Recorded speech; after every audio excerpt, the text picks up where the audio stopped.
नमस्कार, मी विशाल परदेशी. बुलेटिनमध्ये आपल्या सगळ्यांचं स्वागत. सुप्रभात. आता या क्षणाला सगळीकडे एकच चर्चा आहे, ती म्हणजे अर्थात शिवसेनेतल्या बंडाबद्दलची. शिवसेना पक्षप्रमुखांविरोधात बंडाचा झेंडा फडकवणाऱ्या एकनाथ शिंदे गटातील आमदारांची संख्या लवकरच 50 वर पोहोचणार आहे. शिवसेनेतील नाराज 42 आमदार आणि 8 अपक्ष आमदारांचा शिंदेंना पाठिंबा आहे. आमदारांची संख्या वाढल्यानं संध्याकाळपर्यंत शिवसेना गटाचं पत्र जे ते राज्यपालांना दिलं जाणार असल्याची माहिती समोर आली आहे. पक्षांतरबंदी कायद्यानुसार पक्षफुटीची कारवाई टाळण्यासाठी लागणारा जादुई आकडा 37 इतका आहे आणि तो एकनाथ शिंदेंनी पार केला. म्हणजे त्यांच्याकडे 2/3 मताधिक्य जे आहे, म्हणजे मेजॉरिटी जे ती त्यांच्याकडे आहे. त्याच्यामुळे अँटी डिफेक्शन लॉ म्हणजेच पक्षांतरबंदी कायदा जो आहे तो त्यांना लागू होत नाही, कारण त्यांच्याकडे तेवढी आमदारांची संख्या आहे, आमदाराचं पाठबळ आहे. त्याच्यामुळे लवकरच आता ते राज्यपालांना पत्र देऊ शकतात. शिवसेनेचे 42 तर अपक्ष 8 आमदार त्यांच्यासोबत आहेत. आणि याच विषयी आपण बोलूयात. आमच्या प्रतिनिधी प्रणाली कापसे आपल्याबरोबर आहेत. प्रणाली, आत्ताचा अपडेट काय?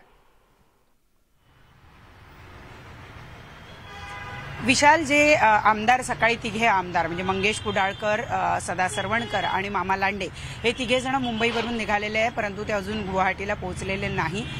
ते आज साधारण 12-1 वाजेच्या सुमारास पोहोचण्याची शक्यता आहे. गीता जैन ज्या आहेत त्या सुद्धा आज संध्याकाळपर्यंत पोहोचतील आणि त्यानंतर आपण जर बघितलं तर ही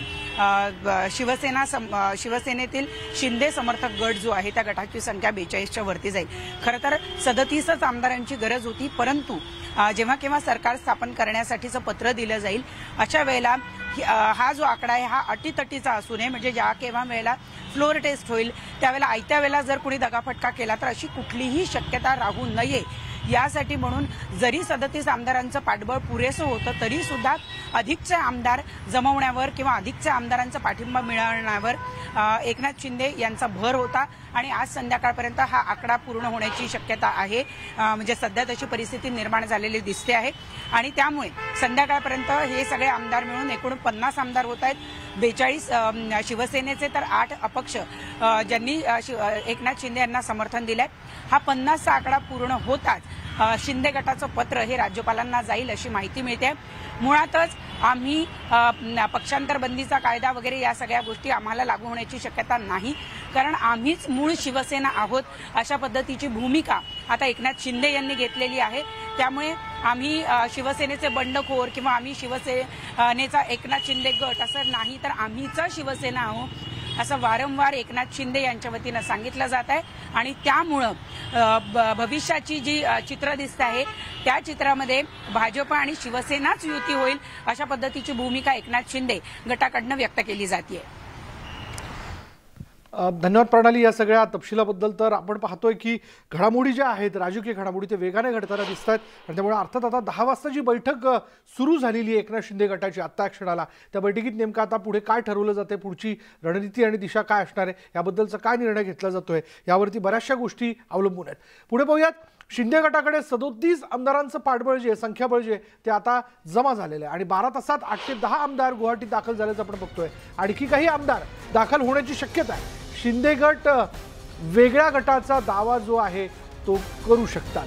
राज्यपालांकडे ते आज वेळ मागण्याची शक्यता आहे. शिंदे गटातील आमदारांच्या संख्येत वाढ झालेली आणि एकत्र बैठक जी आहे ती आता या क्षणाला सुरू आहे. उद्धव ठाकरेंनी काल भावनिक आवाहन केलं आणि त्यानंतरही एकनाथ शिंदे गटात आमदार दाखल होण्याचं थांबलं नाही.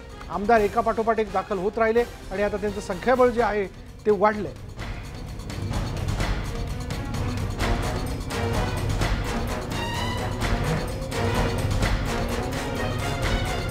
राज्यात ह्या सगळ्या राजकीय घडामोडी घडत असताना मुंबईत आलेल्या प्रियंका गांधी ज्या आहेत त्या मालदीवकडे रवाना झाल्यात. राज्यात धावाधाव सध्या सुरू असल्याचं आपण बघतोय, पण प्रियंका गांधी ह्या परदेश दौऱ्यावरती गेलेल्या आहेत. सरकार संकटात असतानाही गांधी म्हणजे प्रियंका गांधी देशाबाहेर कशा काय जाऊ शकतात असा प्रश्न जो तो विचारला जातोय.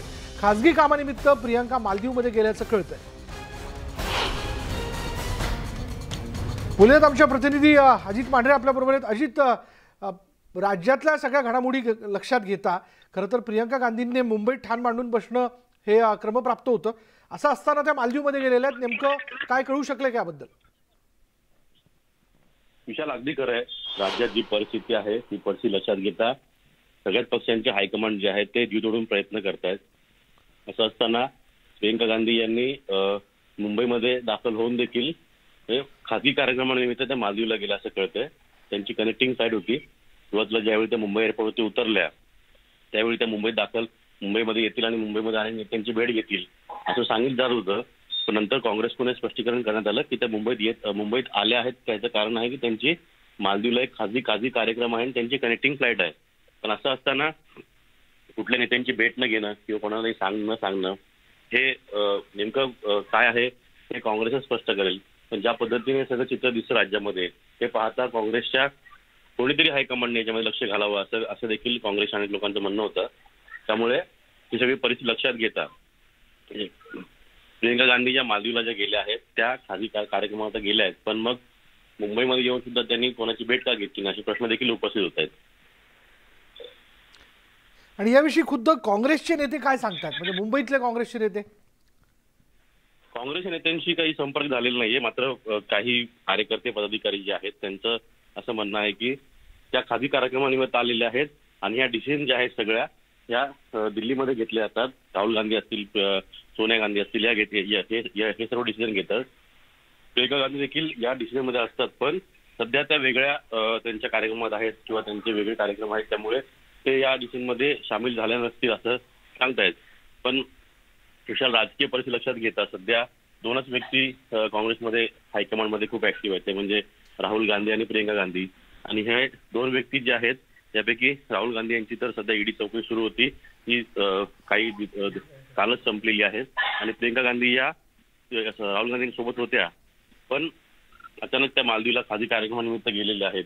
त्यामुळे नेमकं या सगळ्या महाराष्ट्रातल्या राजकीय परिस्थितीशी त्यांनी का जुळवणी करून घेतली नाही हा देखील प्रश्न जो आहे तो काँग्रेसच्या कार्यकर्त्यांना पडलेला आहे. पण मुंबईत येणं आणि मुंबईतनं थेट परस्पर मालदीवला निघून जाणं, कुठल्याही पदाधिकाऱ्याची भेट घेतलेली नाही त्यांनी किंवा त्या कोणा आमदाराला भेटलेलं नाहीत, या सगळ्या परिस्थितीबद्दलची माहिती घेण्यासाठी यातनं खरं तर त्यांच्याच काँग्रेसच्या पदाधिकाऱ्यांमध्ये एक चुकीचा संदेश जाऊ शकतो. नाही, याबद्दल काँग्रेसच्या पदाधिकाऱ्यांनी जेव्हा बोललो होतं त्यांचं म्हणणं की त्यांचं नियोजित कार्यक्रम होता. त्यांचा एक फॅमिली फंक्शन आहे मालदीवला, त्या फॅमिली फंक्शनला ते जाणार होते आणि त्यांचं नियोजित होतं आणि त्यामुळे त्यांनी त्यांचा कुठे वेळ जाऊ नये याकरता ही पूर्णपणे कनेक्टिंग फ्लाईट जी आहे ही ठेवली होती. पण अर्थात ही सध्या राज्यात जी राजकीय घडामोड सुरू आहे ती सुरू असताना हा त्यांचा पूर्वनियोजित कार्यक्रम जरी असता तरी मुंबईमध्ये दाखल झाल्यानंतर त्यांनी काही कार्यकर्त्यांची भेट घेणं गरजेचं होतं असं देखील काही कार्यकर्ते जे आहेत ते दबक्या आवाजात म्हणतायत. पण शेवटी हायकमांड आहेत, सर्वस्वी त्यांचे निर्णय आहेत आणि त्यांचे व्यक्तिगत जीवन देखील आहे. त्यामुळे ते त्यांच्या पद्धतीने निर्णय घेतात असं देखील पदाधिकारी स्पष्ट करतात. धन्यवाद अजित या सगळ्या माहितीबद्दल. तर प्रियंका गांधी या मालदीवकडे रवाना झालेल्या आहेत. राज्यात राजकीय भूकंप झाल्याचं आपण बघतोय. या सगळ्या घडामोडी घडत असताना कुठल्याही पदाधिकाऱ्याची त्यांनी भेट घेतली नाही, पण त्यांचा हा कार्यक्रम जो होता तो पूर्वनियोजित होता आणि त्यामुळे त्या थेट मालदीवच्या दिशेने रवाना झाल्या असं काँग्रेसच्या पदाधिकाऱ्यांकडून सांगण्यात येते.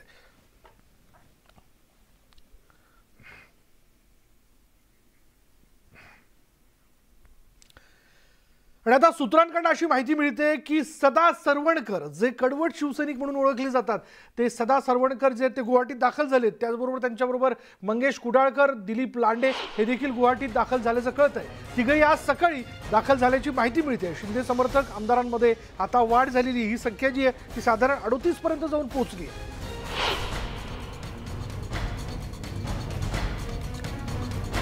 आणि आता ही लिस्ट आपल्या हाती आलेली आहे, ही यादी आपल्या हाती आलेली आहे ज्यामध्ये आपण बघू शकतो की कोण कोण इथे पोहोचलेलं आहे. यामध्ये बघा नावं दिसत आहेत. मंगेश कुडाळकर यांचं नाव आहे, त्याचबरोबर सदा सरवणकर, मयूर दिवेकर, प्रिया सरवणकर, संतोष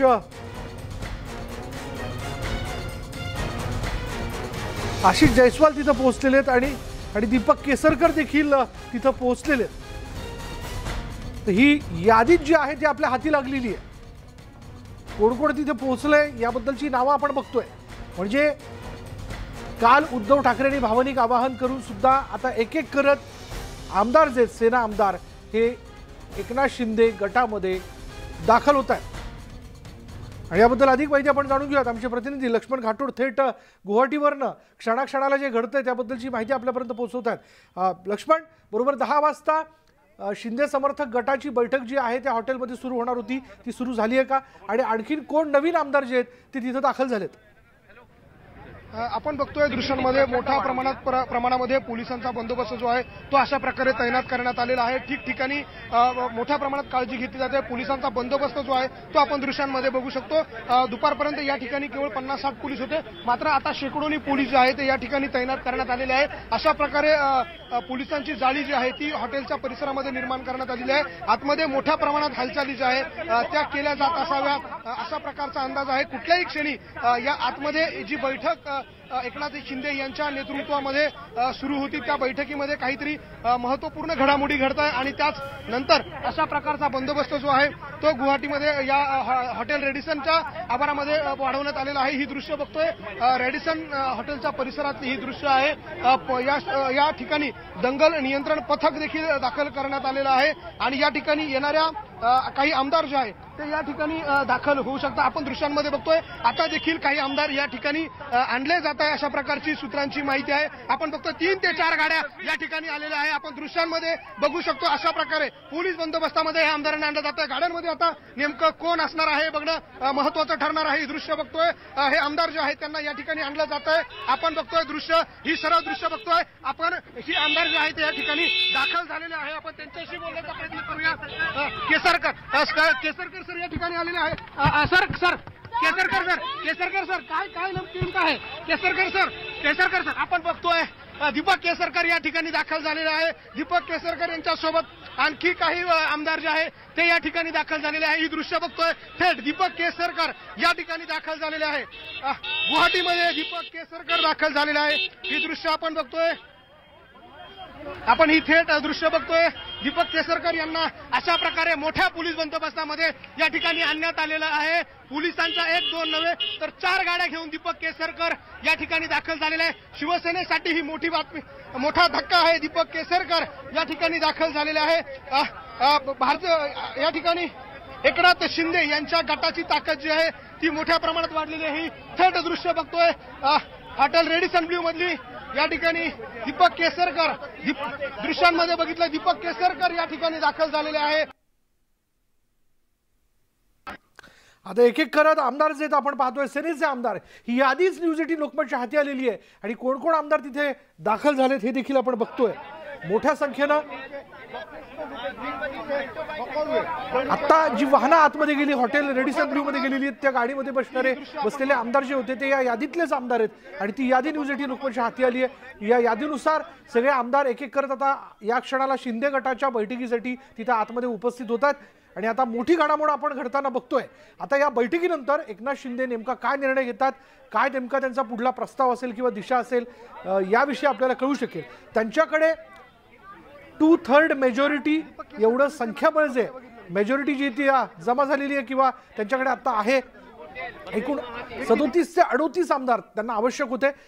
जर ते त्यांच्याकडे असतील त्यांचा स्वतःचा गट असेल तर त्यांना अँटी डिफेक्शन लॉ म्हणजेच पक्षांतर बंदी कायदा जो आहे तो लागू होऊ शकत नाही आणि ते राज्यपालांकडे पुढल्या सगळ्या घडामोडींच्या विषयाला घेऊन म्हणजे हा माझा गट जो आहे तो शिवसेनेचा गट आहे यांचं मला सगळ्यांचं समर्थन आहे याबद्दलचं पत्र ते राज्यपालांना आज दिवसभरात देऊ शकतात। पण तत्पूर्वी बरोबर 10 वाजता रेडिसन ब्ल्यूमध्ये जी बैठक सुरू झालेली आहे त्या बैठकीमध्ये नेमकं काय ठरतंय जाणून घेणं फार महत्त्वाचं ठरेल। आपल्याला आपल्या सूत्रांकडनं कळतंय की भाजप त्यांना सोबत घेऊन जाण्यास तयार आहे किंवा भाजपला ते हिंदुत्वाच्या मुद्द्याला घेऊन पाठिंबा देऊ शकतात। या अनुषंगाने असं देखील कळतंय की मुख्यमंत्रीपद देवेंद्र फडणवीस यांना उपमुख्यमंत्रीपद एकनाथ शिंदे यांना म्हणजे उत्तर प्रदेशच्या धर्तीवरती जो फॉर्म्युला आहे उत्तर प्रदेशचा जो फॉर्म्युला आहे तिथल्या राज्यातल्या सरकारचा तोच फॉर्म्युला आपल्या राज्यामध्ये अवलंबला जाऊ शकतो।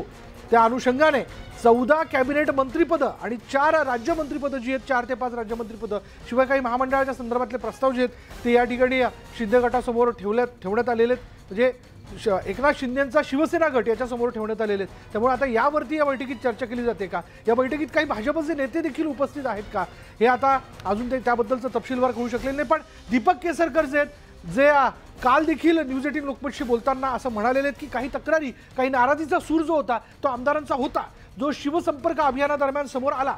त्यांनी याविषयी वारंवार शिवसंपर्क अभियानात ज्या त्या जिल्ह्यामध्ये जी लोक नेमून देण्यात आलेली तिथं आपलं म्हणणं जे त्यांच्यासमोर मांडलं हे म्हणणं एकनाथ शिंदे यांच्यापर्यंत देखील पोहोचवण्यात आलेलं होतं। मतदारसंघातली कामं जी होती ती निधी अभावी थांबली होती किंवा थांबवण्यात आलेली होती. निधी वाटपामध्ये असणारी विषमता हा देखील एक असंतोषाचा मुद्दा होता. आणि त्याचबरोबर काही निर्णय हे परस्पर घेतले जाणं आणि राज्यमंत्र्यांना त्याबद्दलची पुसटशी कल्पना न देणं याविषयी देखील बच्चू कडूंनी आपलं म्हणणं किंवा आपली तक्रार जी ती नोंदवली. या सगळ्या कारणांमधनं हा सगळा असंतोष निर्माण झाला. आणि यात पुन्हा जसं एकनाथ शिंदेंनी सकाळी ट्विट केलं, त्यांनी त्यांच्या ट्विटमध्ये म्हटलेलं आहे की आता हीच वेळ आहे की आपण या महाविकास आघाडी सरकारमधून बाहेर पडलं पाहिजे. यामध्ये इतर घटक पक्षांचं भलं झालं, आपण सरकार स्थापन करण्याच्या संदर्भात त्यांना मदतीला घेतलं, पण त्यांचं भलं झालं. पण शिवसेना आमदार आणि शिवसेना कार्यकर्ते मात्र यामध्ये भरडले गेले. याविषयी काल दीपक केसरकर यांनी काय म्हटलं होतं बघा. त्यांनी स्पष्टपणे म्हटलं होतं की मी आधीपासूनच हिंदुत्वाच्या मुद्द्याला घेऊन तडजोड नको किंवा आपण भाजपबरोबर जायला हवं असं वक्तव्य त्यांनी केलं होतं. बघूयात त्यांच्याशी आम्ही बातचीत केली, काय म्हटलं होतं त्यांनी, पाहूयात. राज्यामध्ये जे काय राजकीय रणकंदन सुरू आहे ते आपल्या सर्वांनाच कल्पना आहे. आपल्यासोबत आता शिवसेनेचे आमदार दीपकभाई केसरकर आहेत, जे माजी गृहराज्यमंत्री देखील आहेत. आपण त्यांच्याशी बोलू. तुम्ही ज्येष्ठ मंत्री आहात, ज्येष्ठ सहकारी आहात शिवसेनेतले, आणि आज जी काय वेळ आलेली आहे, काय प्रतिक्रिया त्याबद्दल तुमची? एक गोष्ट अशी आहे की एकंदर जे आमदार बाहेर गेलेले आहेत यांच्या प्रत्येकाच्या मतदारसंघामध्ये त्यांची लढत राष्ट्रवादी काँग्रेस किंवा काँग्रेसबरोबर होती. त्याच्यामुळे दुसऱ्या क्रमांकाला हेच पक्ष होते. काही ठिकाणी इतर पक्ष आहेत, परंतु प्रामुख्याने हे पक्ष होते. आणि ज्या वेळेला पराभूत उमेदवाराला मदत द्यायला सुरुवात झाली किंवा त्यांना मोठं करण्याचं काम सुरू झालं, त्यावेळेला एक प्रचंड नाराजी ही शिवसेनेमध्ये निर्माण झाली. ही नाराजी साहेबांच्यापर्यंत पोहोचली की नाही हा वेगळा विषय आहे, परंतु एकनाथ शिंदे साहेब आमच्या विधिमंडळ पक्षाचे मुख्य होते आणि त्याच्यामुळे त्यांच्यापर्यंत ही नाराजी निश्चितपणे पोहोचलेली होती. उद्धव साहेबांपर्यंत सुद्धा पोहोचवण्याचा प्रयत्न झाला. माझी जी भूमिका होती ही माझी सुरुवातीपासूनची भूमिका उद्धव साहेबांकडे अशीच होती की सेना आणि बीजेपीने एकत्र राहावं, कारण ती एक तात्विक भूमिका होती आणि ते पूर्ण व्हावं म्हणून जी खटपट करण्यापैकी जे मोजके लोक महाराष्ट्रामध्ये आहेत त्याच्यामध्ये की मी एक आहे. त्यामुळे आधीच हे स्पष्ट होतं की दीपक केसरकर केव्हाही कोणत्याही क्षणी गुवाहाटीत दाखल होऊ शकतात. आणि त्यांनी म्हटल्याप्रमाणे म्हणजे त्यांनी स्पष्ट म्हटलं त्यांच्या बोलण्यामध्ये की मी आधीपासूनच या मतात होतो किंवा माझा आग्रह होता उद्धव ठाकरेंकडे की आपण हिंदुत्वाच्या मुद्द्याला घेऊन तडजोड करायला नको, आपण भाजपबरोबरच राहायला हवं. आपली समान विचारधारा आहे आणि समान विचारधारेशी निगडीत पक्षाबरोबर जाणं कधीही संयुक्तिक ठरेल याबद्दलचा माझा आग्रह होता आणि आजही तो आग्रह कायम आहे असं दीपक केसरकरांनी म्हटलेलं होतं. कालपर्यंत ते मुंबईत होते, आज सकाळी ते गुवाहाटी म्हणजे नॉट रिचेबल झाले, ते गुवाहाटीच्या दिशेने निघाले असं म्हटलं जाऊ लागलं. आणि म्हणता दीपक केसरकर जे यापूर्वी गेल्या सरकारमध्ये भाजप सेनेच्या सरकारमध्ये गृहराज्यमंत्री होते, आता ते गुवाहाटीमध्ये दाखल झालेले आहेत.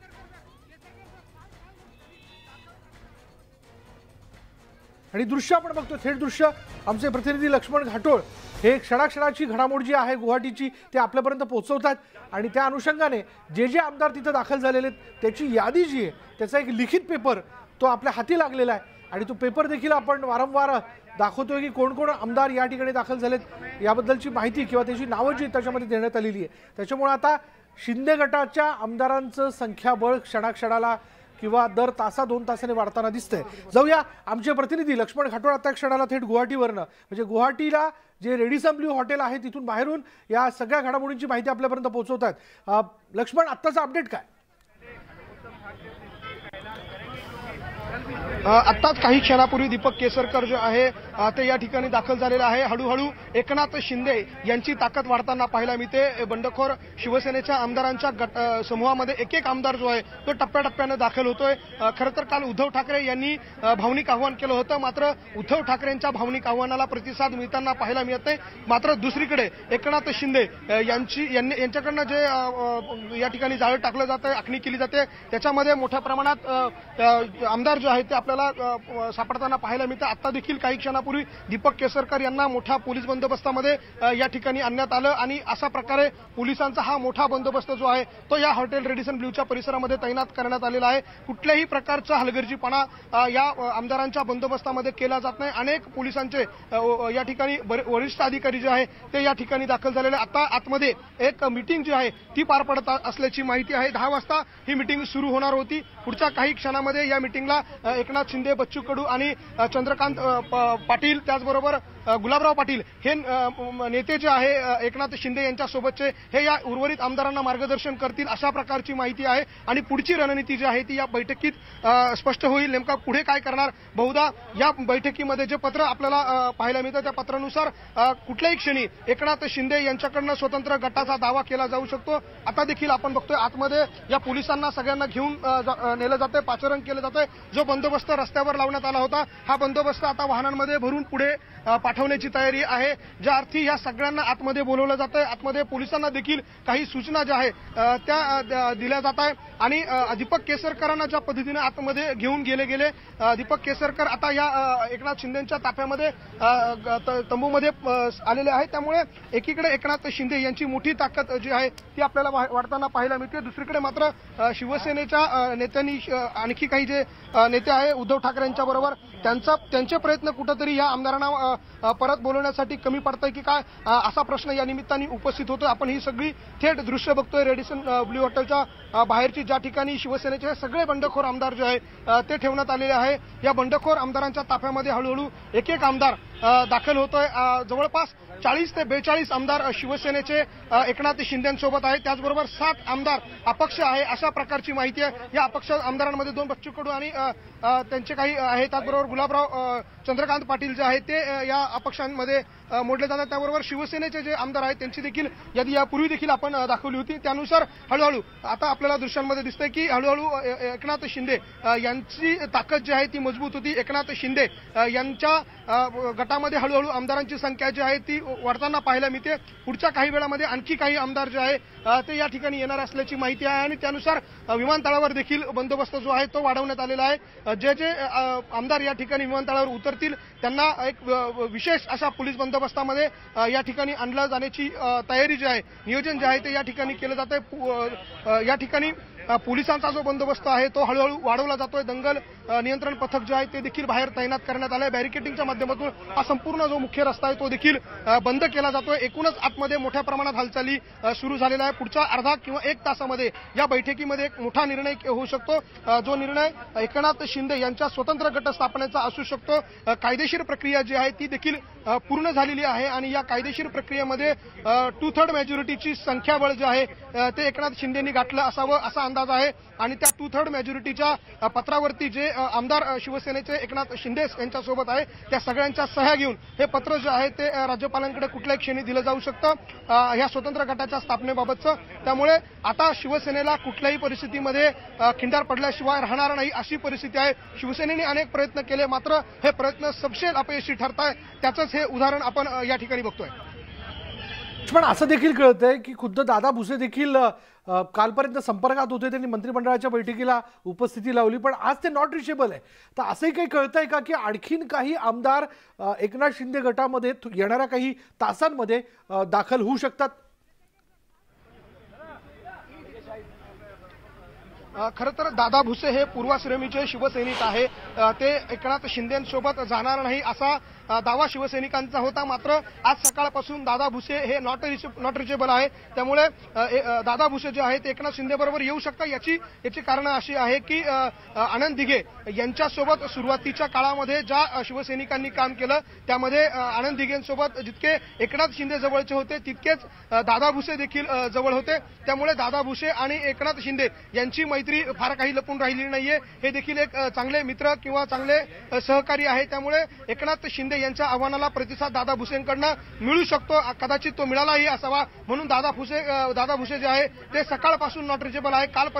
काल मी देखील दादा भुसे यांच्याशी संपर्क करून बोलण्याचा प्रयत्न केला. मी मुंबईमध्ये आहे अशा प्रकारची माहिती जी आहे ती दादा भुसेंनी दिलेली होती आणि आता मात्र दादा भुसे नॉट रिचेबल आहे आणि कदाचित जी माहिती आतमधून मिळते दादा भुसे देखील गुवाहाटीमध्ये दाखल होतील अशा प्रकारची माहिती आहे आणि त्यामुळे एकनाथ शिंदे यांचा गट अधिक मजबूत होतोय. त्यामुळे एकनाथ शिंदेचा बंडाचा झेंडा जो आहे तो आता खाली उतरणार नाही अशी सगळी चिन्ह जी आहे ती गुवाहाटीमध्ये दिसत आहे. भाजपचा मोठा बॅकअप गुवाहाटीमध्ये या ठिकाणी एकनाथ शिंदेंना आहे आणि या सगळ्या आमदारांना आहे. प्रत्येक आमदाराची काळजी घेतली जाते. या ठिकाणी बंदोबस्त जो आहे तो अधिक प्रमाणात तैनात करण्यात आलेला आहे. त्यांच्यासोबत असलेले सहकारी यांची देखील काळजी घेतली जाते. त्यांच्याबरोबर असलेल्या सहकाऱ्यांचे मोबाईल देखील जमा करून घेण्यात आलेले. कुणाशी संपर्क जो आहे तो केला जाऊ देत नाहीये.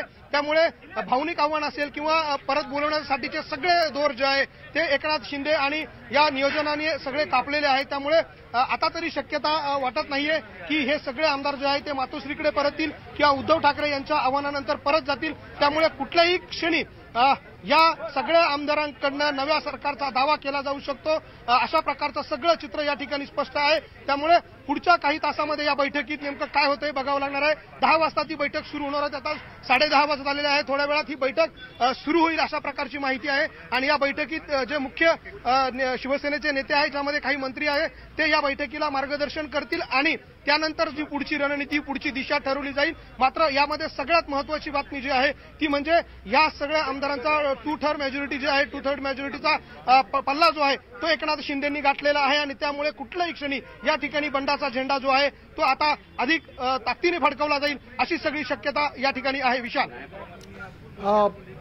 धन्यवाद लक्ष्मण या सगळ्या अपडेटबद्दल। वेळोवेळी आम्ही याविषयीचा अपडेट घेण्यासाठी तुझ्याकडे येऊच। या क्षणाला शिंदे गटाच्या सगळ्या आमदारांची, समर्थक आमदारांची, शिवसेना आमदारांची बैठक जी आहे ती गुवाहाटीतल्या रेडिसन ब्लू या हॉटेलमध्ये सुरू आहे। बघूयात यामध्ये आता पुढली दिशा नेमकी काय ठरवली जाते। पण असं देखील कळत आहे की अपक्ष आमदार किशोर जोरगेवार हे मुंबईत दाखल झाले। जोरगेवार हे शिंदे गटात सहभागी होण्याची शक्यता वर्तवली जाते आणि त्यामुळे आता किशोर जोरगेवार महाविकास आघाडीसोबत जाणार की फुटीर गटात सामील होणार याकडे चंद्रपूरकरांचं लक्ष लागले। याविषयी देखील आम्ही त्यांच्याशी बोललो होतो आणि काल त्यांनी म्हटल्याप्रमाणे ज्या काही घडामोडी घडतात याविषयी सारासार विचार करून पुढला निर्णय घेऊ असं स्पष्टपणे त्यांनी सांगितलेलं होतं। पण आता ते चंद्रपूरमधून मुंबईत दाखल झालेत, याचाच अर्थ ते लवकरच गुवाहाटीमध्ये पोहोचू शकतात। ते देखील शिंदे गटात सहभागी होण्याची दाट शक्यता आहे। ते शिंदे गटाला पाठिंबा देऊ शकतात, समर्थन त्यांचं व्यक्त करू शकतात। आता शिंदे गटाचं एक एक आमदारावरती लक्ष आहे, प्रत्येक आमदारावरती लक्ष आहे। म्हणजे आता जे आमदार तिथपर्यंत पोहोचलेत त्यांना कडक सुरक्षा व्यवस्थेमध्ये ठेवण्यात आले, सगळ्यांचे मोबाईल जमा करून घेण्यात आलेले आहेत, कोणाला कोणाशी संपर्क करू दिलं जात नाहीये। कारण काल उद्धव ठाकरेंनी या सगळ्या आमदारांना आपण बोलूयात, चर्चा करूयात, संवाद साधूया असं एक भावनिक आवाहन केलं होतं। त्यानंतर कोणाचं मनपरिवर्तन होऊ नये या दृष्टिकोनातून म्हणून सगळी काळजी घेतली जाते, सगळ्यांशी 1 to 1 म्हणजे अर्थात सगळ्यांशी चर्चा केली जाते आणि त्यामुळे राजकीय घडामोडींना वेग आल्याचं आपण बघतोय। एक एक आमदार महत्त्वाचा असल्या कारणाने म्हणजे उद्या जर फ्लोअर टेस्टची म्हणजे सभागृहात पाठिंबा व्यक्त करण्यासंदर्भातली जर वेळ आली तर आमदार कमी पडू नये या दृष्टीने सगळी काळजी घेतली जाते। आता खुद्द शिंदे गटामध्ये 38 शिवसेनेचे आमदार त्यांच्याकडे आहेत, त्या 38 आमदारांचा एकनाथ शिंदेना पाठिंबा आहे। म्हणजेच 2/3 मेजॉरिटी, 2/3 पाठिंबा जो मताधिक्य जे आवश्यक असतं, सदस्य संख्या आवश्यक असते ती त्यांना आहे, त्यांच्या जवळ आहे। त्याच्यामुळे यातनं आता हा आमचा एक स्वतंत्र गट आहे असा दावा जे तो त्याबद्दलचा दावा करणारं पत्र ते राज्यपालांना देऊ शकतात आणि मग राज्यपालांची भेट घेण्यासाठी ते मुंबईत दाखल होऊ शकतात। पण आता पुढे काय, हा जो काही मुद्दा आहे तो प्रश्न अनुत्तरित आहे। सकाळपर्यंत तरी आपल्याला सूत्रांकडे कळत होतं की भाजप बरोबर सरकार स्थापन करण्याच्या मुद्द्याला घेऊन म्हणजे एकनाथ शिंदेंचा शिवसेना गट हा तयार आहे। त्या संदर्भात त्यांना प्रस्ताव देखील देण्यात आलेला आहे। 14 कॅबिनेट मंत्रिपदं, 5 राज्यमंत्रीपदं आणि शिवाय काही महामंडळाच्या संदर्भात देखील प्रस्ताव त्यांच्यासमोर असू शकतो। त्यामुळे उत्तर प्रदेशमध्ये जो फॉर्म्युला राबवण्यात आला, 1 मुख्यमंत्री आणि 2 उपमुख्यमंत्री, त्या संदर्भातला फॉर्म्युला जो तो राज्यात देखील लागू होईल। उपमुख्यमंत्री पद जे आहे ते एकनाथ शिंदेंना ऑफर करण्यात आल्याचं कळतं, त्याबद्दलचा प्रस्ताव त्यांच्या समोर आहे। त्याच्यामुळे आता नेमकं पुढे काय घडतं हे जाणून घेणं फार महत्त्वाचं आहे।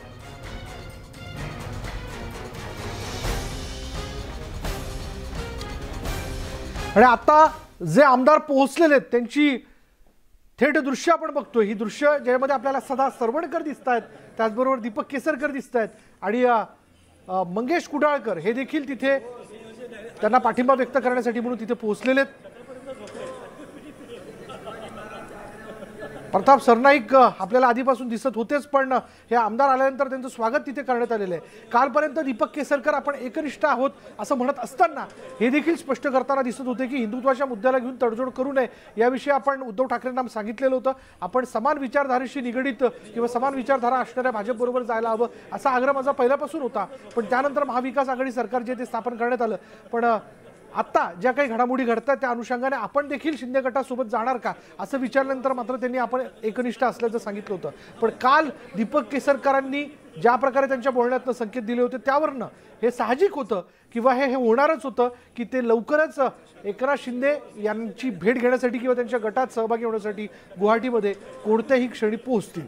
आता जे आमदार पोहोचले जे आपण बघतोय यामध्ये आहेत सदा सरवणकर, दीपक केसरकर, मंगेश कुडाळकर हे आमदार जे तिथं पोहोचलेले आहेत. आणि आता या आमदारांची संख्या जी आहे ती सेना आमदारांची संख्या ती 38 पर्यंत जाऊन पोहोचली आहे. म्हणजे आता एकनाथ शिंदेकडे 2/3 मेजॉरिटी आहे आणि त्या अनुषंगाने हा आमचा शिवसेनेचा एक स्वतंत्र गट असल्याचा दावा त्याबद्दलचं पत्र ते आता राज्यपालांना देऊ शकतात.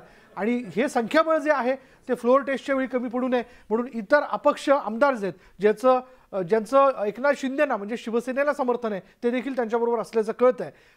आशिष जयस्वाल देखील 4 आमदारांना घेऊन तिथे दाखल होत आहेत असं कळतं आहे. आणि गुवाहाटीत आता नाराज आमदारांची संख्या जी ती वाढली आहे. काल उद्धव ठाकरेंनी भावनिक आवाहन केल्यानंतर असं एकूण म्हटलं जात होतं की काही आमदारांचं मनपरिवर्तन होईल पण तसं काही घडलेलं नाही. एकनाथ शिंदेंची भूमिका ही माघारीची असावी अशी अपेक्षा वारंवार शिवसेना पदाधिकारी आणि शिवसैनिक व्यक्त करताना दिसत होते. पण त्यांनी आपला बंडाचा झेंडा जो आहे तो कायम ठेवलेला आहे. आता क्षणाची ब्रेकिंग न्यूज आपण पाहतोय की उद्धव ठाकरेंनी बोलावलेली बैठक ही रद्द करण्यात आलेली आहे. मातोश्रीवर ही बैठक बोलवण्यात आलेली होती.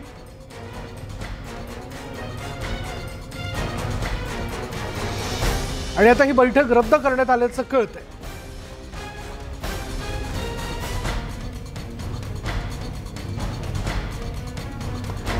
नेमकी बैठक का रद्द करण्यात आली किंवा ज्या प्रकारे आता एक एक करून शिवसेनेचे आमदार एकनाथ शिंदे यांच्या गटामध्ये सहभागी होतात त्यावरनं हा सगळा निर्णय घेण्यात आलेला आहे का, त्यामुळेच ही बैठक रद्द करण्यात आलेली आहे का हे देखील जाणून घेणं फार महत्त्वाचं ठरेल. पण सध्याला शिवसेनेकडे आपण पाहिलं तर त्यांच्या बाजूने म्हणजे उद्धव ठाकरेंच्या बाजूने असणाऱ्या आमदारांची संख्या ही आता हळूहळू कमी होताना दिसते. साधारण 14 आमदार त्यांच्या पाठीमागे आहेत किंवा सोबत आहेत असं म्हटलं जात होतं. पण त्यातही 14 आमदारांमध्ये दादा भुसे हे मात्र सकाळपासून नॉट रिचेबल आहेत. ते देखील आता एकनाथ शिंदेकडे गुवाहाटीत पोहोचतायत का करून देखील अद्यापही जे बंडखोरांचं बंड झालेलं कोण बंडखोर कोण आहे? शिवसेना हा पक्ष स्वतंत्र आहे, विधिमंडळ पक्ष वेगळा. ईडीच्या किंवा अन्य काही भीती आणि आमिषाला बळी पडून जर आमदार काही पळाले असतील, विशेषतः जे स्वतःला बछडे वाघ वगैरे समजून घ्यायचे, तर ते म्हणजे पक्ष नाही. आपण जो काल रस्त्यावर पाहिला तो पक्ष आहे आणि हा पक्ष अद्याप मजबूत आहे आणि उद्धव ठाकरे यांच्या नेतृत्वाखाली पक्ष मजबूत आहे. 4 आमदार, अजून कोणी 2 खासदार, 2 नगरसेवक गेले म्हणजे पक्ष गेला असं नाही होत. आणि हे का गेले आहेत सोडून याची कारणं लवकरच समोर येतील. तरीही त्या सगळ्यांशी चर्चा सुरू. अजूनही त्यातले काही लोक आमच्या संपर्कात येत आहेत, आम्हाला कसं जबरदस्तीनं नेलं आहे तिकडे. आता आज 2 आमदारांची आमच्या पत्रकार परिषद आहे, नितीन देशमुख आणि कैलास पाटील. ते तुम्हाला सगळी कथा सांगतील. अशा प्रकारे किमान 17 ते 18 आमदार हे भारतीय जनता पक्षाच्या कब्जामध्ये आहेत. मी भारतीय जनता पक्ष हाच शब्द वापरतो कारण त्यांच्या कारस्थानाशिवाय भाजपा शासित राज्यात अशा प्रकारे आमदारांना डांबून ठेवणं शक्य नाही.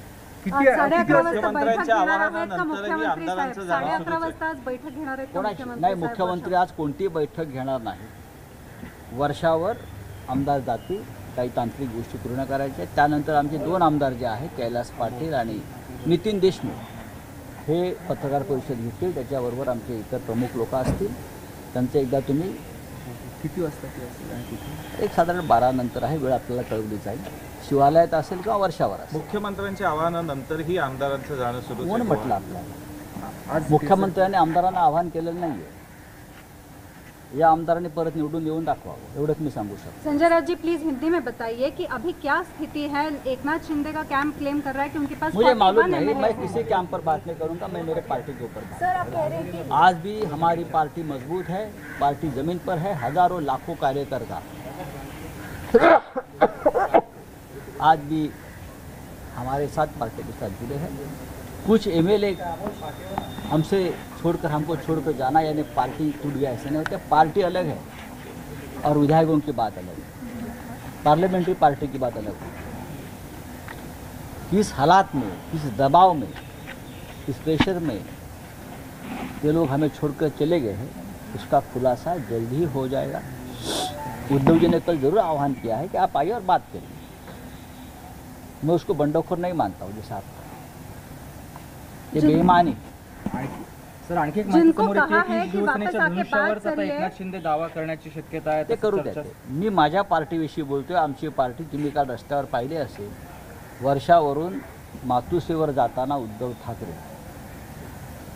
जागोजाग रस्त्यावर जे वातावरण होतं, जी जनता रस्त्यावर उतरली ती शिवसेना। धनुष्य मिळवण्याची मनीषा ही त्यांची कि योग्य आके वाटते हमसे तुम्हाला? बात करिए, क्या उसके बाद कुछ शिवसेना के एमएलएज ने उनसे संपर्क साधा है? किससे? उद्धव ठाकरे जी से। उन्होंने जब कल कहा कि हमसे हमारे आके बात संपर्क में लगभग 20 विधायक है, मैं आपको बताता हूँ। और जब मुंबई में आ जाएंगे तो पूरा खुलासा हो जाएगा। आपने मेरे चेहरे पर देखा कोई तनाव है, कोई शिकन है, कुछ नहीं है। इस प्रकार की जो संकट है, प्रसंग है, तूफान है, उनसे सामना करने का पूरा अनुभव हमको है। हम बाला साहब ठाकरे जी के साथ सालों साल से काम किया है, उद्धव जी के साथ काम किया है।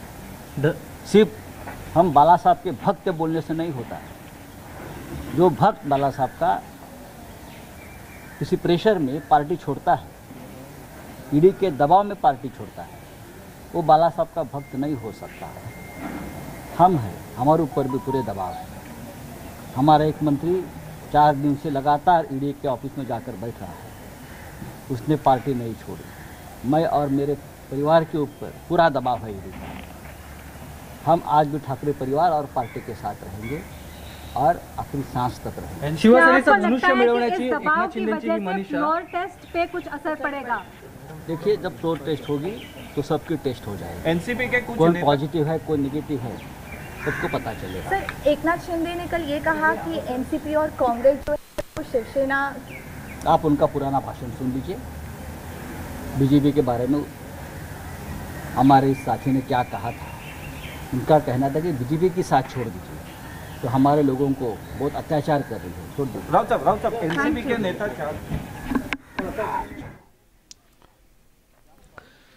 आणि संजय राऊतांनी पुन्हा एकदा स्पष्ट केलेलं आहे की आम्ही शिवसेनेबरोबरच आहोत, उद्धव ठाकरेंबरोबर आहोत, पण आता जी लोक निघून गेलेली आहेत ते काही तपास यंत्रणांच्या भीतीपोटी किंवा त्यांच्यावरती दबाव असल्या कारणाने ते निघून गेलेली आहेत। काही लोकांना परत शिवसेनेकडे यायचंय पण त्यांना येऊ दिलं जात नाही, असं देखील संजय राऊत यांनी म्हटलेलं आहे। त्याच्यामुळे माझ्या चेहऱ्यावर कोणत्याही प्रकारचा तणाव नाहीये आणि आता लवकरच शिवालयावरती या संदर्भातली एक बैठक जी आहे किंवा आमदार उद्धव ठाकरेंची भेट घेण्यासाठी म्हणून तिकडे येऊ शकतात, काही तांत्रिक बाबी पूर्ण करायच्या आहेत असं त्यांनी सांगितलं।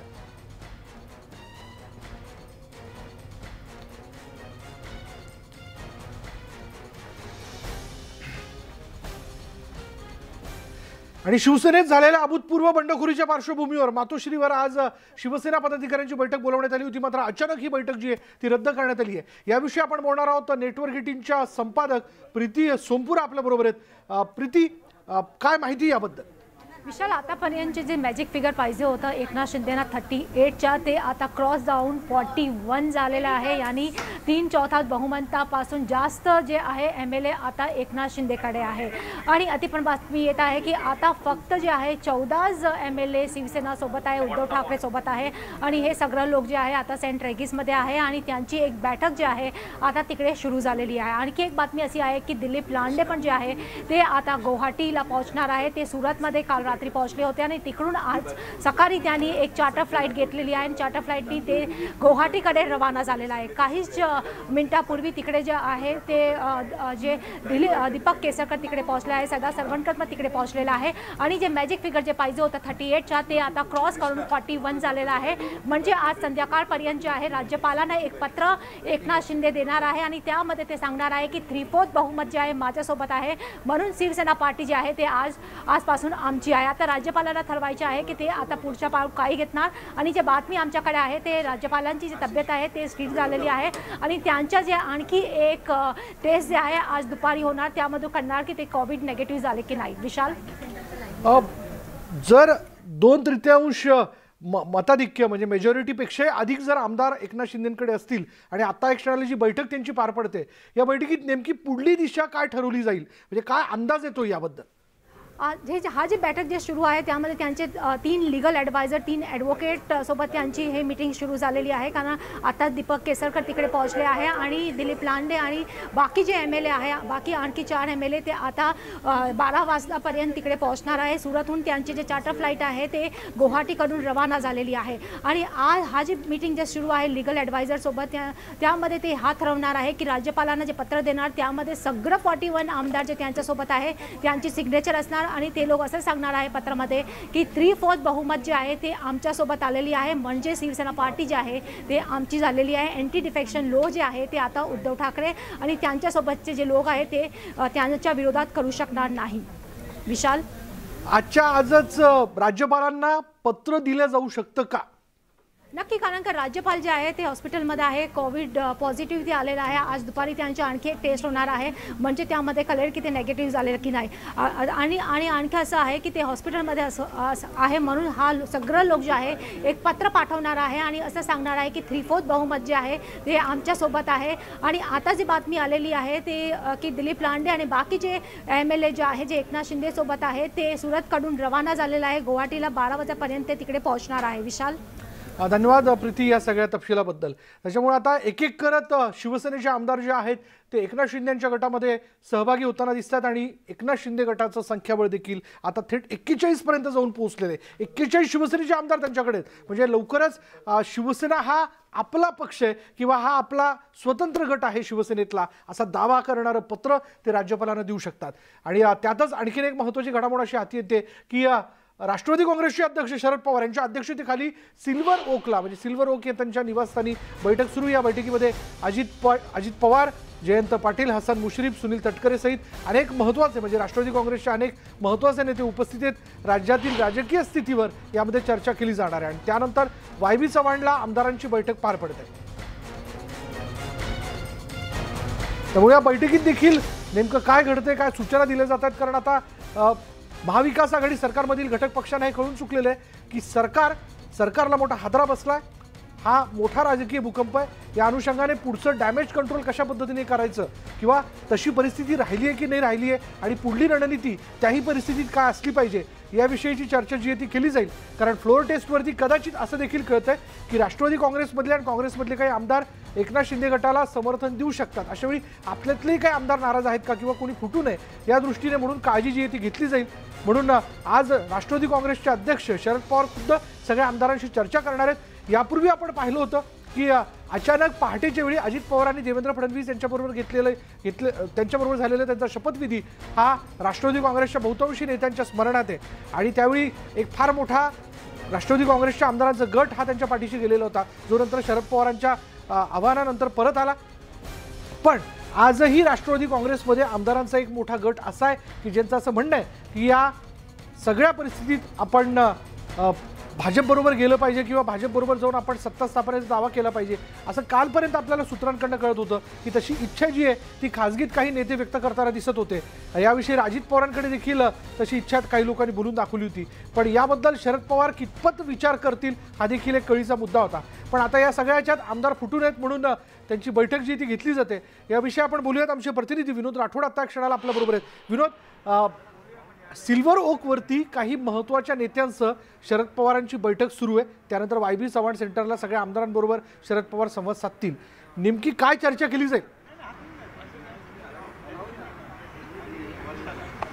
विशाल, आपल्याला माहित आहे की राज्यांमधलं जे राजकीय संकट आहे ते मोठ्या प्रमाणात पाहायला मिळत आहे. महाविकास आघाडी सध्या जे सरकार आहे ते मोठ्या संकटात आहे आणि त्या संकटावर मात करण्याच्या दृष्टीने शरद पवार यांनी आता राजकीय हालचाल सुरू केली आहे. आपल्या आमदाराला सोबत ठेवण्याचा प्रयत्न शरद पवारांकडून आहेत आणि काल ज्याप्रमाणे काही आमदारांनी शरद पवार यांच्याकडे मागणी केली होती की आपण शिवसेनेला सोडून भारतीय जनता पक्षासोबत सरकार स्थापन करावं, त्यासाठी पुढील भूमिका घ्यावी. परंतु शरद पवार यांनी त्या ठिकाणी स्पष्टपणे नकार दिला आणि त्यांनी म्हटलंय की आपल्याला जनतेने विरोधी पक्षात बसण्याचा कौल दिला आहे, त्यामुळे आपण भारतीय जनता पक्षासोबत सरकार स्थापन न करता सध्या जे स्थिती आहे त्याला एकंदरीत वेट अँड वॉचच्या भूमिकेत आपण राहू आणि विरोधी पक्षाची भूमिका आपण योग्यरित्या पाडू। परंतु त्याआधी आता सिल्वर ओकला एक मोठी बैठक सुरू आहे। त्या बैठकीमध्ये जयंत पाटील, सुनील तटकरे, हसन मुश्रीफ, अजित पवार सहित अनेक वरिष्ठ नेते या बैठकीला उपस्थित आहे आणि त्या बैठकीमध्ये खास करून आपल्या आमदाराला आपल्या सोबत ठेवण्याचा प्रयत्न आता मात्र त्यांना करावा लागणार आहे। कारण अनेक आमदार आता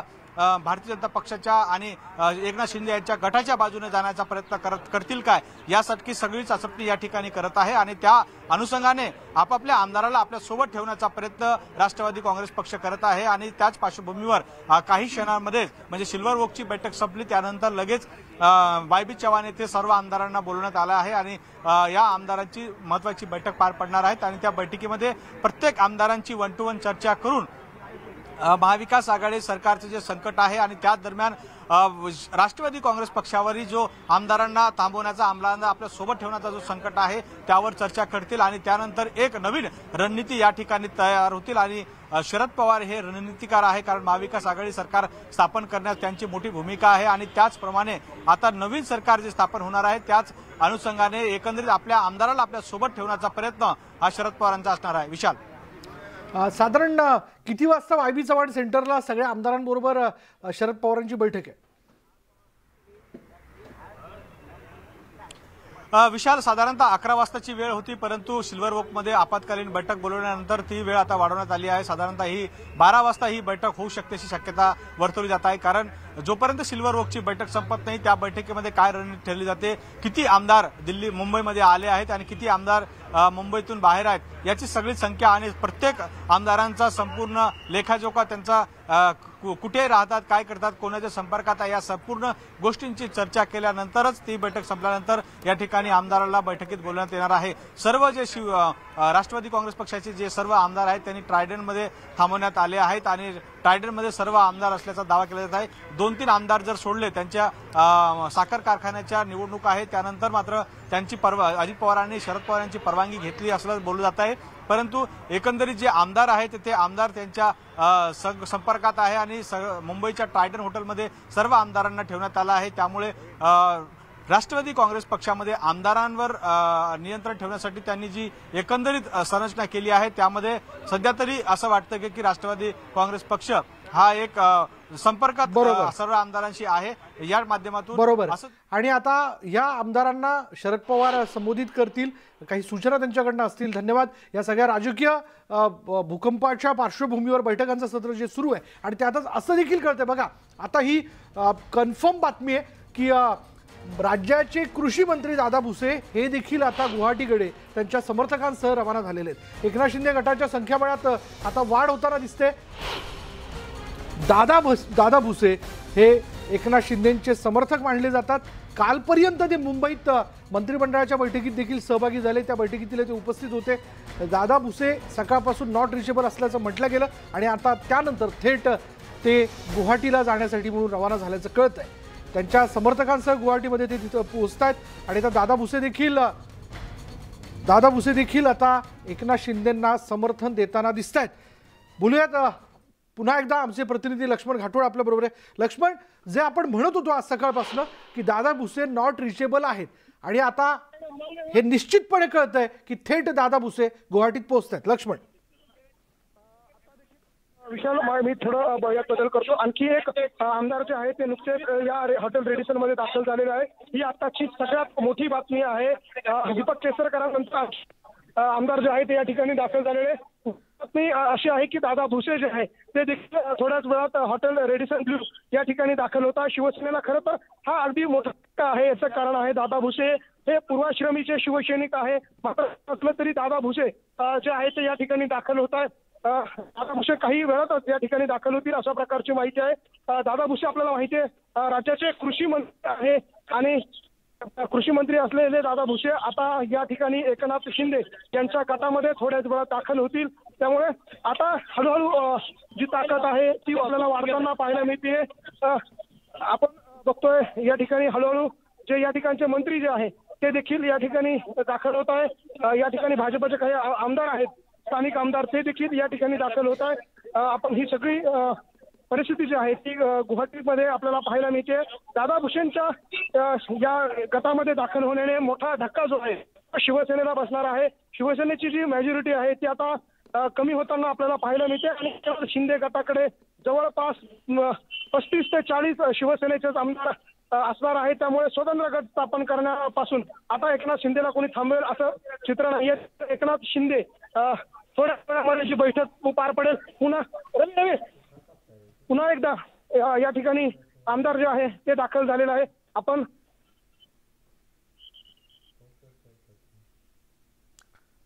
आता कोण आमदार तिथे दाखल झालेत लक्ष्मण, काही नावं कळू शकली आहेत का? अर्थात घडामोडी वेगाने घडतात आणि लक्ष्मण आपल्यापर्यंत या सगळ्या घडामोडी पोहोचवतोय. सगळी धावाधावे माध्यमांच्या प्रतिनिधींची या सगळ्याच्यात. पुन्हा एकदा आपण लक्ष्मणला संपर्क करण्याचा प्रयत्न करू. पण राज्यातील नाट्यमय घडामोडींवर पुण्यातले शिवसैनिकही आक्रमक बनलेत. पुण्यातील कात्रज चौकात शिवसैनिकांनी एकत्र गोळा झाले होते आणि त्यांनी तिथं जोरदार घोषणाबाजी जी आहे ती केल्याचं कळतंय. राज्यभरात ठिकठिकाणी या बंडाविरोधात आणि उद्धव ठाकरेंच्या समर्थनार्थ शिवसैनिक आक्रमक झाल्याचं बघायला मिळतंय. नाट्यमय घडामोडीनंतर शिवसैनिक आक्रमक झालेले आहेत. बोलूयात आमचे प्रतिनिधी बाबा चंद्रकांत फुंदे आपल्या बरोबर आहेत. चंद्रकांत, काय माहिती?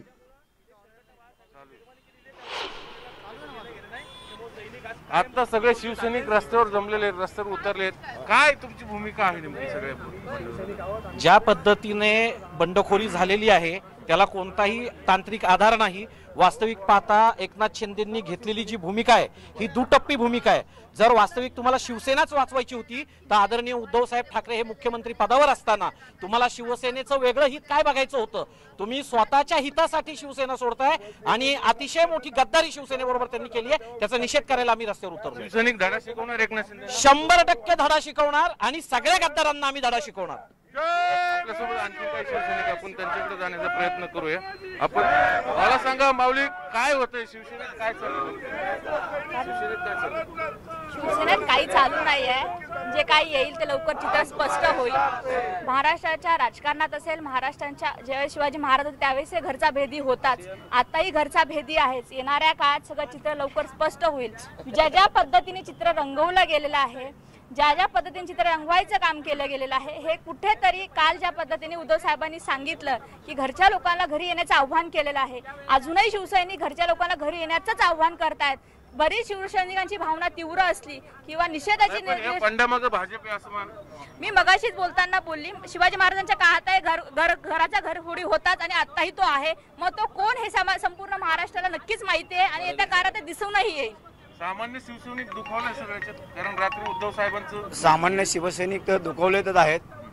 कारण हिंदू हृदय सम्राटांनी बाळासाहेब ठाकरे यांनी ही जी शिवसेना स्थापन केली ती कायम संघर्ष करत आली. कारण साहेब असताना हे अनेक बंड झाले. हे बंड झाल्यानंतर बरेच लोक जे शिवसेनेच्या कायम वाईटावर होते ते म्हटले की शिवसेना संपली, शिवसेना संपली. शिवसेना संपणार नाही. ज्यांनी ज्यांनी गद्दारी केली अशा गद्दारांना संपवण्याचं काम शिवसेनेने केलेलं आहे आणि संघर्षातून शिवसेनेचा भेद आहे. संघर्ष करणं, संघर्षातून शिवसेना उभी राहिलेली आहे आणि पुन्हा एकदा शिवसेना भराडी घेईल. असलं तरी एखाद्याला तो आमदार व्हायचा. आताही शिवसेनेत तीच परिस्थिती आहे. कारण हे सगळे आमदार फुटले तरी शिवसैनिक कधी फुटत नाही. कधी नेहमी निष्ठावंत आहे पहिल्यापासून. अगदी बरोबर. त्यावेळेस काय होणार? काय आहे, 19 जून 1966 रोजी शिवसेनेची स्थापना शिवसेना प्रमुखांनी केली. त्यावेळेसपासून शिवसेना ही जनसामान्याच्या, मराठी माणसाच्या हक्काची एक चळवळ ठरली आणि आजही तीच चळवळ आणि त्याच ह्याच्यावर शिवसेना ही कुणाच्याही नेत्याच्यावर कधी अवलंबून नव्हती. नाही, आम्ही फक्त मातुश्री हे दैवत मानतो. आमच्या उद्धव साहेबांना जर त्रास देत असेल तर ते अतिशय चुकीचं आहे. उद्धव साहेबांचं जे व्यक्तिमत्व आहे ते संपूर्ण महाराष्ट्राने उघड्या डोळ्याने बघितलेले आहे. महाराष्ट्रात नव्हे देशात उद्धव साहेबांचं नाव झालेले. आम्ही भक्कमपणे उद्धव साहेबांच्या पाठी. मला सांगा, जबाबदार कोण, एकनाथ शिंदे की फडणवीस सगळ्याच्यात? आता ह्याच्याला जबाबदार आहे ईडी, सीबीआय आणि जे नको ते चालू आहे ते. एकनाथ शिंदेनी केले त्याला समर्थन आहे का तुमचं? एकनाथ शिंदेच्या केलेलं समर्थन आमचं अजिबात नाही. कारण शिवसैनिक हा सत्तेसाठी नाही, शिवसैनिक हा सामाजिक कामासाठी आणि उद्धव साहेब जे निर्णय घेतील त्यासाठी पाठीशी राहिला. विशाल, कशा तीव्र भावना आहेत सगळ्या शिवसैनिकांचं? सगळ्यांचं म्हणणं आहे एकनाथ शिंदेनी जे काही बंड केले ते अजिबात आम्हाला मान्य नाही. शिवसेना ही बाळासाहेबांची आहे आणि ती बाळासाहेबांचीच राहणार. Back to studio. धन्यवाद चंद्रकांत या सगळ्या संवादाबद्दल. आता शिवसैनिक संतप्त झाल्याचं आपण बघतोय, पण तरीही एकनाथ शिंदेंनी आपली भूमिका स्पष्ट केलेली. हे माझं बंड नाही, मी शिवसेनेतच आहे आणि अर्थात शिवसेनेतच राहणार असं म्हणताना त्यांनी स्वतःचा एक स्वतंत्र गट तयार केलेला आहे. ते सगळे एकत्र आलेले आहेत आणि आता एक एक करत आमदार जे आहेत ते एकनाथ शिंदे गटामध्ये गुवाहाटीमध्ये दाखल होताना आपण बघतोय. दादा भुसे देखील गुवाहाटीच्या दिशेने निघालेले आहेत आणि ते देखील लवकरच एकनाथ शिंदे गटामध्ये दाखल होतील अशी माहिती आपल्याला मिळते. प्रत्येक अपडेट आपण न्यूज 18 लोकमतच्या माध्यमातून जाणून घेणार आहात. यानंतर इथेच थांबूयात. पहा फक्त न्यूज 18 लोकमत.